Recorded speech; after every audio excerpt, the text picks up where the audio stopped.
ఫిర్యాదుదారు bank ఖాతాను defreeze చేసేందుకు ₹1,00,000 demand చేసి 50,000 లంచం తీసుకుంటూ కమర్షియల్ ట్యాక్స్ విభాగం అధికారులు అవినీతి నిరోధక శాఖకు చిక్కారు. ఈ సంఘటన నాంపల్లిలోని ఆ శాఖ మలక్పేట సర్కిల్ 2 కార్యాలయంలో జరిగింది. ACB Hyderabad city range 2 unit deputy director ఒక ప్రకటనలో వివరాలు తెలియజేశారు. ఫిర్యాదుదారుడి బ్యాంకు ఖాతా డీఫ్రీజ్ చేసేందుకు అవసరమైన పత్రం జారీకి అసిస్టెంట్ కమిషనర్ మహబూబ్ బాషా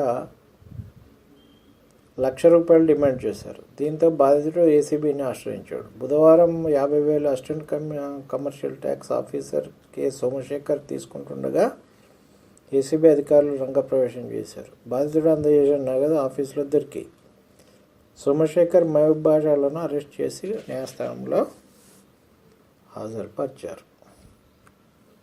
ఉన్నతాధికారులే లంచాలకు అలవాటు పడితే ఎలా?